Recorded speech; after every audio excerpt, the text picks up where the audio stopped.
baby. Hi, my baby. Hi, hi, hi. What's going on, you guys? We have something to show you. What's going on, you guys? Surprise! Happy 200! What is this? Oh my You goodness! did it! You guys, 200 followers. Congratulations. you guys are the best ever! Oh my gosh, look at this! We have goodie bags and this is amazing. Did you do this, Zebra? Oh my gosh, you guys, look at this. This is your time. What? This is awesome. You gotta thank your subscribers. I don't know what to say, you guys. This is so awesome. This is what it's about, celebrating small victories. Thank you so much for being a part of this journey, this everything. This is really for you guys. This is your time. Thank you so much to my family and to you. I am so grateful. Wow, you guys, I love this. Yay! Welcome. This is Lex. Thank you so much for tuning in. This is day number 20 of 21. We have one more day to go. Thank you so much. As you saw, we are in celebration mode. Thank you to all 200 subscribers for being a part of this journey, for being a part of this channel. You do not know what it means to me. I want to tell you and I want to prophesy, you were the first 200 to be a part of where God is taking this. I have no idea, but I am expectant because I am simply being obedient to something that was placed in me long time ago. So from the bottom of my heart, abrazos y besos, muchas gracias for being here, for all the shout outs, for all the comments, for all the emails, for sharing these videos. I am super blessed. Thank you so very much. I want to shout out also to my sister. Thank you for this amazing sweatshirt. It says Queen on it. Now, I am originally from Queens, New York, and for some unknown reason, when we go to stores, we only see apparel that says Brooklyn on it. And I love my 5 boroughs of New York. I love my beautiful city, but come on, represent Queens. Somebody let me know where your sister can get a Queens shirt, or else I'm just gonna have to make one. Another thing that I learned, and it's a good thing. I want you to know this is a great thing. I learned that even though there were 200 and something subscribers that have joined this journey, there are also people that I thought would be a part of this journey because they are a part of my life that haven't been a part of the journey, haven't cared to watch, haven't cared to share or even send a text. Saw this, I'm so grateful that you're doing this, or even keep going. You know, they don't even have to watch, just I'm so glad that you're doing this, keep it going. And I say that that's a great thing because in these 20 days I've learned that we do not do what we do to please everyone. And we need to be faithful with what God has invested in us. And many times that's going to mean that not everyone is going to be a part of it, that not everyone is going to support you, back you up, that not everyone has your back. And I've learned that you can't wait for the affirmation of the people. You just have to be obedient to God, and God will then exalt what you're doing and your work. So let that be a nugget for someone.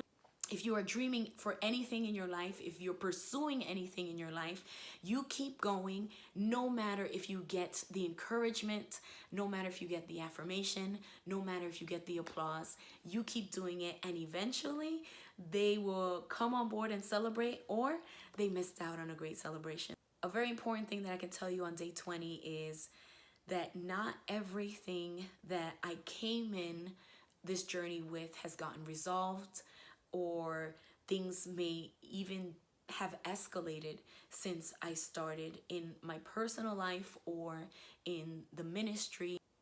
one of the things that I have received in these 20 days is hope. Hope is kind of like the match to faith. Hope turns faith on. I come out of these 21 days knowing more than ever that my God can take what 7 years of toil and trouble and storms have brought and change it all around suddenly. And that is where I'm going to keep my focus on. I don't know what you've lost. I don't know how hard it's been for you to keep going, to get up in the mornings, to go to work, to help your family. I don't know what you're carrying, but I am telling you to keep on going, to hope for the things that God can do, and to keep believing, because one day, if we keep on moving forward, one day you're going to see everything turn around. And one day soon, we're going to turn around, look at those months or that year or those years where we felt like we were never going to get out of. And then we can say, truly, God had a plan, and be thankful for everything that He has done. So I'm believing for that suddenly. That suddenly is going to happen sooner than what we think, so just hang on.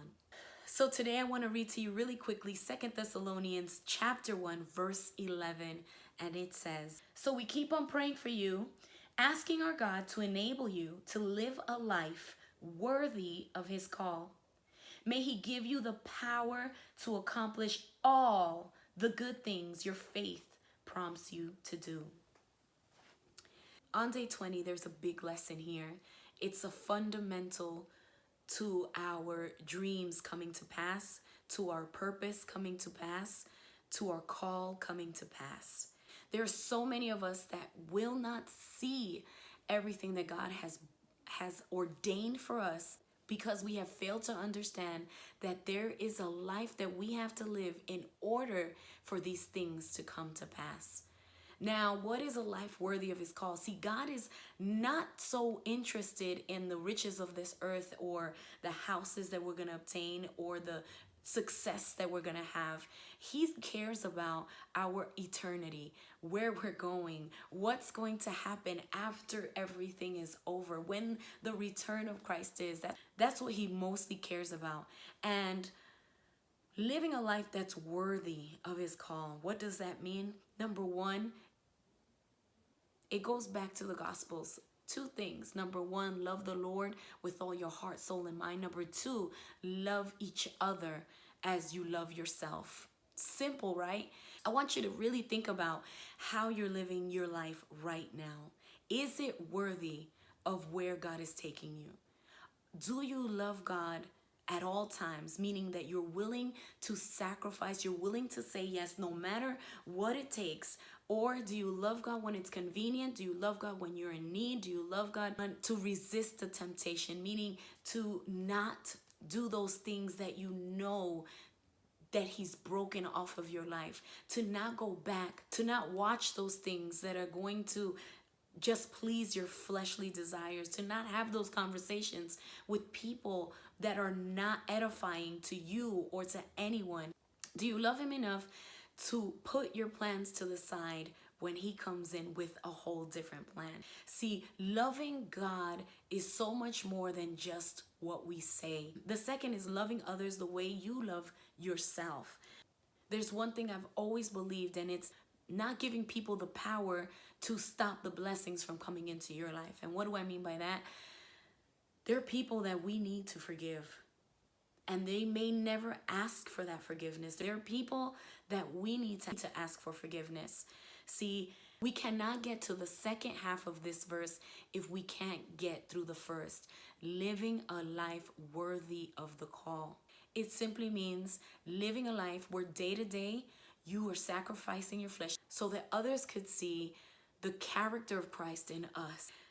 Jesus is no longer physically here on this earth, but He's placed you and me to show this world what His love has done, what His love has the power to do. I know all these things are now trending: lip fillers, lifts, BBLs, cinching your waist. I know all these things right now are trending, but what about the spiritual transformation that we need to do to get us finally to the place that has been instilled in us? Do not allow your personal flesh to be the obstacle to why your calling, your dreams, your purpose, your destiny come to pass. Honestly, that's what these 21 days have been about. For the last several years, I have been faithful to where God has sent me, where God has called me, but there was still a void in my life.